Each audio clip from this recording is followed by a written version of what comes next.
আসসালামু আলাইকুম। আজকের বিষয়তে স্বাগত জানাচ্ছি আমি উম্মে সুরাইয়া। ইমরান খানকে ঘিরে ছড়িয়ে পড়া মৃত্যুর গুজব পাকিস্তানের নতুন উত্তেজনা তৈরি করেছে। তার রাজনৈতিক দল পিটিআই জানিয়েছে ৩ সপ্তাহেরও বেশি সময় ধরে আইনজীবীদের তাকে দেখতে দেওয়া হয়নি, যার ফলে তার বাস্তব অবস্থান এবং স্বাস্থ্য নিয়ে দলের ভেতর গভীর উদ্বেগ তৈরি হয়েছে। ২০২৩ সালের আগস্ট থেকে দুর্নীতির অভিযোগে তিনি কারাবন্দী, যেখানে তিনি ১৪ বছরের সাজা ভোগ করেছেন। তার দাবি, সেনাবাহিনী তাকে রাজনীতি থেকে দূরে রাখতে সাজানো মামলায় জড়িয়েছে, যদিও সেনাবাহিনী এসব অভিযোগ অস্বীকার করেছে।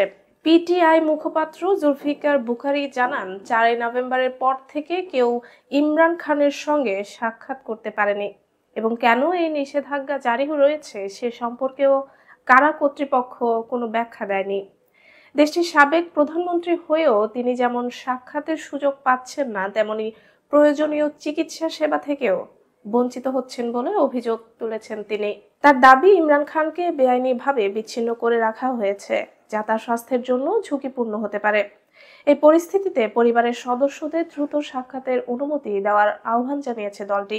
এই অবস্থায় ইমরানের পরিবার ও দলের সদস্যরা কয়েকদিন ধরে আদিয়ালা কারাগারের সামনে বিক্ষোভ চালিয়ে যাচ্ছেন। একই দাবিতে তারা নতুন কর্মসূচিও ঘোষণা করেছেন। যদিও কারা বিধি অনুযায়ী তিনি সপ্তাহে অন্তত একবার বাইরের মানুষের সঙ্গে সাক্ষাৎ করার অধিকার রাখেন, কারা কর্তৃপক্ষ প্রয়োজনে এই অধিকার স্থগিত করতে পারে। আর দলের দাবি ঠিক সেটি ঘটেছে। স্থানীয় গণমাধ্যম জানাচ্ছে, ইমরান খানকে হয়তো কোনো উচ্চ নিরাপত্তা বিশিষ্ট কারাগারে স্থানান্তর করা হতে পারে, যাতে তার সঙ্গে যোগাযোগ আরও কঠোরভাবে সীমিত করা যায়।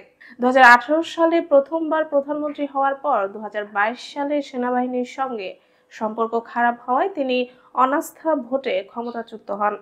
২০২৩ সালে গ্রেফতারের পর দেশ জুড়ে সেনাবাহিনী বিরোধী বিক্ষোভ ছড়িয়ে পড়ে এবং পিটিআইও ব্যাপক দমন পীড়নের মুখে পড়ে। ২০২৪ সালের নির্বাচনে পিটিআই সবচেয়ে বড় দল হলেও তারা অভিযোগ করে যে কারচুপির মাধ্যমে তাদের অনেক আসন কেড়ে নেওয়া হয়েছে এবং শেষে শেহবাজ শরীফের নেতৃত্বে জোট সরকার ক্ষমতায় আসে, যদিও সরকার এসব অভিযোগ অস্বীকার করছে। সব মিলিয়ে ইমরান খান আদিয়ালা কারাগারেই আছেন বলে কর্মকর্তারা দাবি করলেও সাক্ষাৎ বঞ্চনার কারণে তার প্রকৃত অবস্থা ও অবস্থান নিয়ে অনিশ্চয়তা এখনো কাটেনি। পাকিস্তানের সামরিক বাহিনী সরাসরি ক্ষমতা দখল না করেও দেশের ইতিহাসে সবচেয়ে ক্ষমতাবান অবস্থানে পৌঁছেছে। এই শক্তির কেন্দ্রে রয়েছেন সেনাপ্রধান জেনারেল ওসিম মুনির, যিনি বৃহস্পতিবার দেশটির প্রথম চিফ অফ ডিফেন্স ফোর্সেস হিসেবে দায়িত্ব গ্রহণ করেছেন। বিতর্কিত ২৭তম সাংবিধানিক সংশোধনীর মাধ্যমে নতুন পদ সৃষ্টি হয়, যা মুনিরকে সেনা, নৌ ও বিমান ৩ বাহিনীর সর্বোচ্চ কর্তৃত্ব প্রদান করেছে। এই সংশোধনীর ফলে বহু পরিবর্তন এসেছে পাকিস্তানের প্রতিরক্ষা কাঠামোয়। সবচেয়ে গুরুত্বপূর্ণ হলো, বহু দশক ধরে বিদ্যমান chairman joint chiefs of staff committee পদটি বিলুপ্ত করা হয়েছে। ১৯৭১ সালে যুদ্ধের পর ১৯৭৬ সালে জুলফিকার আলী ভুট্টো এই পদটি তৈরি করেছিলেন। বর্তমান চেয়ারম্যান জেনারেল সাহির শামসাদ মির্জার অবসরের মধ্য দিয়ে এর সমাপ্তি ঘটল। নতুন বিধান অনুযায়ী এখন সিডিএফ অর্থাৎ ওসিম মুনির সেনাবাহিনীর পাশাপাশি বিমান ও নৌবাহিনীরও প্রধান হিসেবে কার্যত কাজ করবেন। এতে ক্ষমতার পাল্লা উল্লেখযোগ্যভাবে সামরিক বাহিনীর দিকে ঝুঁকে পড়েছে।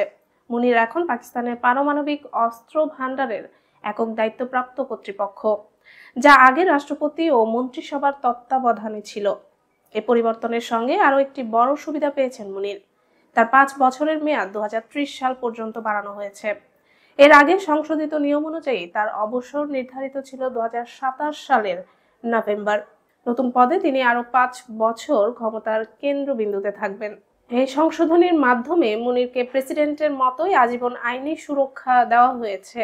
তার বিরুদ্ধে কোনো ধরনের মামলা করা যাবে না। একই সুরক্ষা বিমান ও নৌবাহিনীর প্রধানদের জন্য প্রযোজ্য হবে। যুক্তরাষ্ট্রের প্রেসিডেন্ট ডোনাল্ড ট্রাম্প ঘোষণা করেছেন, ভেনেজুয়েলায় মাদক চোরাচালান নেটওয়ার্ককে লক্ষ্য করে শীঘ্রই স্থল হামলা চালানো হবে। তিনি বলেন, সাম্প্রতিক সপ্তাহগুলোতে যুক্তরাষ্ট্রের অভিযান ও নজরদারির কারণে মাদকের নৌ পরিবহন অনেকটা বন্ধ হয়ে গেছে। মাদক কারবারিরা নৌপথে মাদক পাঠানোর পরিবর্তে স্থলপথে বিকল্প চেষ্টা করতে পারে। সেই লক্ষ্যেই হামলা পরিকল্পনা করা হয়েছে। ট্রাম্প সতর্ক করে বলেন, যুক্তরাষ্ট্রে মাদক পাঠানো বন্ধ করতে হবে। অন্যথায় কঠোর ব্যবস্থা নেওয়া হবে। যুক্তরাষ্ট্র ইতোমধ্যে ভেনেজুয়েলার প্রেসিডেন্ট নিকোলাস মাদুরো এবং তার সহযোগীদের বিদেশি সন্ত্রাসী সংগঠনের সদস্য হিসেবে চিহ্নিত করেছে। এই ঘোষণার মাধ্যমে যুক্তরাষ্ট্র তাদের উপর আরও নিষেধাজ্ঞা আরোপ এবং সম্পদ জব্দের ক্ষমতা পাবে। তবে মাদুরোর উপর সরাসরি মারণাস্ত্র ব্যবহার করা হবে কিনা তা এখনো স্পষ্ট নয়। মাদক বিরোধী অভিযানের নামে যুক্তরাষ্ট্র নৌকা ও জাহাজে হামলা চালিয়ে অন্তত ৮০ জনকে হত্যা করেছে। অপারেশন সাউদার্ন স্পিয়ার নামে ক্যারিবিয়ান অঞ্চলে একাধিক অভিযান চালানো হয়েছে, যেখানে কয়েক ডজন যুদ্ধজাহাজ এবং ১৫,০০০ সেনা মোতায়েন রয়েছে। বিশ্লেষকরা বলছেন, যুক্তরাষ্ট্রের এই পদক্ষেপ ভেনেজুয়েলার রাজনৈতিক পরিস্থিতিকে আরো উত্তপ্ত করতে পারে। মাদুরো সরকারের উপর চাপ বাড়ানো এবং মাদক চোরাচালান প্রতিরোধের অজুহাত দিয়ে সামরিক হস্তক্ষেপের পথ প্রস্তুত করা হচ্ছে। স্থানীয় ও আন্তর্জাতিক পর্যবেক্ষকরা সতর্ক করে বলেছেন, এই পরিস্থিতি অচিরেই বড় ধরনের সংঘাত এবং মানবিক সমস্যার জন্ম দিতে পারে। যদিও ট্রাম্প দাবি করেছেন হামলার লক্ষ্য শুধু মাদক চোরা কারবারি, তবে রাজনৈতিক ও কূটনৈতিক প্রভাবও এই সিদ্ধান্তের সঙ্গে যুক্ত। রাশিয়া ইউক্রেন যুদ্ধের শান্তি আলোচনায় কোনো ছাড় দেবে না। রাশিয়ার জ্যেষ্ঠ কূটনৈতিক ইউরি উশাকভ বলেছেন, ইউক্রেন যুদ্ধের সমাপ্তি নিয়ে আলোচনায় দেশটি কোনো গুরুত্বপূর্ণ ছাড় দিতে রাজি নয়। মার্কিন বিশেষ দূত স্টিভ উইটকফের সঙ্গে তার টেলিফোন আলাপের নথি ফাঁস হয়ে এ তথ্য জানা গেছে।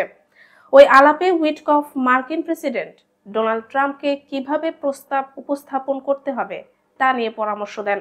আগামী সপ্তাহে উইটকফ মস্কো সফর করবেন এবং ৪ বছর ধরে চলা যুদ্ধ বন্ধের সম্ভাব্য পরিকল্পনা নিয়ে আলোচনা করবেন।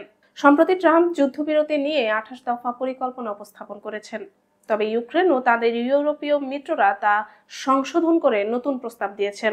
ইউক্রেনের প্রেসিডেন্ট ভলোদিমির জেলেনস্কিও ট্রাম্পের কাঠামোকে এগিয়ে নিতে প্রস্তুত, তবে বিতর্কিত বিষয়গুলো নিয়ে সরাসরি আলোচনা করতে চান এবং ইউরোপীয় মিত্রদের অন্তর্ভুক্ত করার প্রয়োজন মনে করেন। ট্রাম্পের পরিকল্পনা ও উইটকফের ফোনালাপ ফাঁস হওয়ায় রিপাবলিকানদের মধ্যে সমালোচনা দেখা দিয়েছে। সাবেক সিনেটর মিচ ম্যাককনেল বলেছেন, রাশিয়াকে কোনোভাবেই পুরস্কৃত করা উচিত নয়। তবে ট্রাম্প দাবি করেছেন অগ্রগতি হচ্ছে। রাশিয়ার উপরাষ্ট্রমন্ত্রী সের্গেই রিয়াবকভ বলেন, মূল বিষয়ে কোনো ছাড় বা অবস্থান পরিবর্তনের প্রশ্নই আসে না। মস্কো ফাঁস হওয়ার নথি নিয়ে উদ্বেগ প্রকাশ করেছে এবং এটিকে শান্তি প্রচেষ্টা ব্যাহত করার অগ্রহণযোগ্য চেষ্টা হিসেবে উল্লেখ করেছে। ক্রেমলিনের মুখপাত্র দিমিত্রি পেসকভ বলেছেন, এখন শান্তি চুক্তি নিয়ে তর্কের সময় আসেনি। ভারতের আসামে বহুবিবাহ পুরোপুরি নিষিদ্ধ করতে the Assam prohibition of polygamy bill 2025 রাজ্য বিধানসভায় পাশ হয়েছে। এখন বিলটি রাষ্ট্রপতি দ্রৌপদী মুর্মুর অনুমোদনের অপেক্ষায় রয়েছে। অনুমোদন মিললেই আইন কার্যকর হবে। নতুন বিধান অনুযায়ী কোনো ব্যক্তির স্বামী বা স্ত্রী জীবিত থাকলে বা পূর্বের বিবাহ বৈধভাবে বিচ্ছিন্ন না হলে তিনি পুনরায় বিবাহ করতে পারবেন না। পূর্বের বিবাহ গোপন করে নতুন বিবাহ করলে সর্বোচ্চ 10 বছরের কারাদণ্ড ও জরিমানা হতে পারে। একই অপরাধ পুনরায় ঘটলে শাস্তি দ্বিগুণ হবে। স্থানীয় প্রশাসন, অভিভাবক বা কাজীরা যারা আইন ভঙ্গ করে সহায়তা বা বিবাহ সম্পন্ন করবেন তাদেরও কারাদণ্ড ও জরিমানা হতে পারে। এছাড়া বহুবিবাহের শিকার নারীদের জন্য একটি বিশেষ আর্থিক তহবিল গঠনের বিধান রয়েছে। ডেঙ্গুর ক্রমবর্ধমান বিস্তার মোকাবেলায় বিশ্বে প্রথমবারের মতো একক ডোজের ডেঙ্গু টিকা অনুমোদন দিয়েছে ব্রাজিল। দেশটির কর্তৃপক্ষ এই সিদ্ধান্তকে ঐতিহাসিক অর্জন হিসেবে বর্ণনা করেছে, বিশেষত এমন সময়ে যখন জলবায়ু পরিবর্তনের কারণে তাপমাত্রা বাড়ছে এবং বিশ্বজুড়ে মশাবাহিত এই রোগের প্রকোপ দ্রুত বেড়ে চলেছে। ডেঙ্গুতে সাধারণত প্রচন্ড ক্লান্তি, শরীর ব্যথা ও ফ্লু এর মতো উপসর্গ দেখা যায়।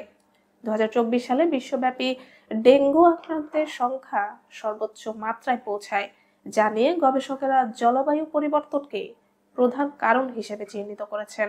ব্রাজিলের স্বাস্থ্য নিয়ন্ত্রক সংস্থা ANVSA সাও পাওলোর বুটানটান ইনস্টিটিউট উদ্ভাবিত নতুন টিকা বুটানটান ডিভি এর ব্যবহার 12 থেকে 59 বছর বয়সীদের জন্য অনুমোদন দিয়েছে।